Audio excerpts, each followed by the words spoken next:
C'est comme le problème israélo-palestinien. On ne peut plus nuancer, on ne peut plus prendre le temps. Ce sont comme disait Ariane Nouchkine, qui est une grande femme de théâtre, elle disait c'est parce que nous sommes en retard qu'il faut prendre notre temps. Et on est toujours en retard sur l'horreur. Voilà, heureusement qu'il demandait de la finesse. Hein, donc, vous l'avez compris, on n'est pas structuré, donc on ne sait pas voter. Et en fait, c'est lui qui va nous expliquer comment voter, Karim. Par contre, lui, c'est tout. En tout cas, M. Weber, il est très mal placé pour parler de nuances. Parce qu'il parle des nuances, mais c'est incroyable. Les propos sont monstrueux. Et il appelle à tuer quelqu'un. Et ce qui m'a choqué aussi, ce qui m'a beaucoup choqué aujourd'hui, c'est le 80e anniversaire de la libération d'Auschwitz. Il compare Donald Trump à un nazi. Ouais. Il est en train de banaliser le nazisme. C'est ça ce qui est dangereux. Toute cette extrême gauche, à chaque fois, elle est là à banaliser le nazisme. Quand il n'y a plus d'arguments, vous êtes nazi, vous êtes extrême droite. Mais non, ils ne se rendent même pas compte. Ce qui s'est passé pendant la Deuxième Guerre mondiale, 6 millions de juifs, et que les juifs aujourd'hui en France et dans le monde sont toujours exposés, ils sont toujours menacés. Et M. Weber, il vient dire Donald Trump est un nazi. Il est en train de justifier même le nazisme. Oh Sérieux? Et alors c'est assez rare parce que j'aime bien me concentrer sur la France, mais pourquoi les États-Unis? Parce que je trouve que ce qu'a fait Donald Trump cette nuit, et je vais faire allumer mes tant pis, c'est formidable. Ce qu'il a fait sur les migrants, je trouve que c'est formidable, et ce qu'il a fait sur la Colombie. Cette nuit, Donald Trump a fait céder la Colombie. Il a voulu renvoyer des migrants illégaux en Colombie. La Colombie a dit non, on n'accueille pas l'avion. Qu'est-ce qu'a fait Trump? Il a dit, dans ce cas-là, immédiatement, on vous met 25% de taxes sur tous les produits colombiens, et la semaine prochaine, si c'est toujours pas réglé, il y aura 50% de taxes. Dans la nuit, la Colombie fait marche arrière et accueille les migrants. Ça sonne pas à nos oreilles. Par exemple, est-ce que nous, on suspendrait l'aide au développement à l'Algérie qui nous respecte pas? Non. En fait, on est incapable de mettre en place. Mais comment vous expliquez que Trump, il arrive à faire céder la Colombie en 2 heures et nous, on n'y arrive pas? Mais c'est l'homme le plus puissant du monde, la première puissance. Mais il ose surtout, excusez-moi, il a un truc que nous, on n'a pas. Et je ne vais pas dire ce que c'est parce qu'il est 11h29. Pourquoi le président de la République, du fait que Macron se prenne à la boxe pour prendre du muscle, Trump, il a de très très gros biceps. Nous, on a subi. Vous dites poliment ce à quoi je pensais. La France a subi tellement d'humiliations, soit avec l'Algérie, la Tunisie, la Turquie et le Maroc. Ils ont toujours refusé de récupérer leurs OQTF. Qu'est-ce que la France, qu'est-ce que le président de la République, M. Macron, a pris comme décision? Rien. Aucune volonté politique. Il n'a rien décidé. Pourquoi il n'a rien décidé? Quelque temps les visas. Mais non, mais c'est ça.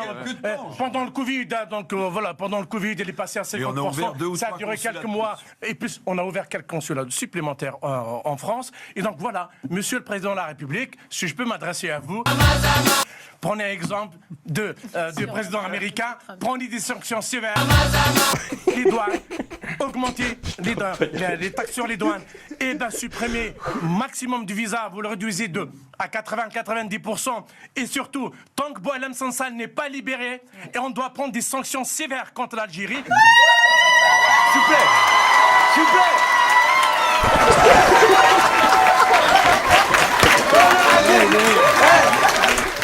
Putain. Il a préparé celle-là, c'est sûr.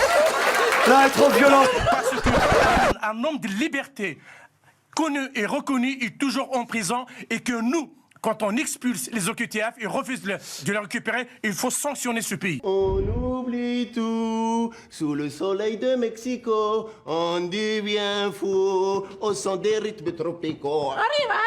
Est-ce que la méthode de Donald Trump est la bonne?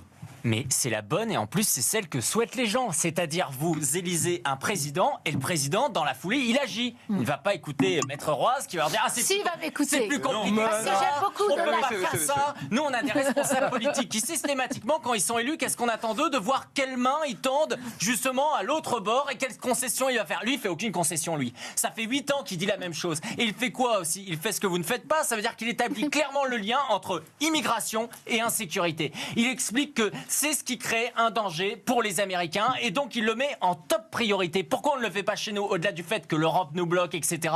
Parce qu'Emmanuel Macron et l'élite au pouvoir aujourd'hui est immigrationniste. Mais n'a rien à voir avec Macron.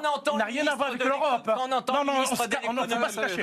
C'est pas l'Europe, ça. C'est pas l'Europe. Quand on entend le ministre de l'économie dire hier soir sur une chaîne de télévision qu'il faut rester dans une immigration économique et qu'on en a besoin, on comprend pourquoi on n'exclut pas ces OQTF. Ça n'a rien à voir avec l'Europe. l'Europe. Il souhaite. Ça n'a rien à voir avec Je l'ai l'Europe. mentionné en disant c'est une partie du sujet. Non, Ça voilà. n'est pas totalement. Il faut lutter contre l'immigration illégale. Tata, c'est François le français. Tu vois, mon chéri? Oui. Tata, c'est François! François le français! C'est notre secret! Ne le dis pas à tonton! Calme! Au secours!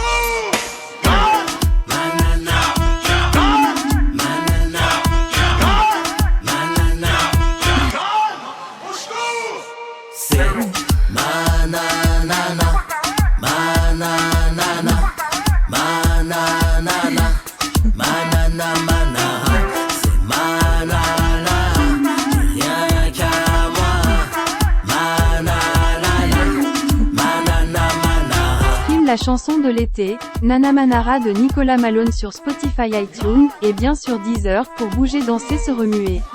L'été sera chaud avec Nana Manara.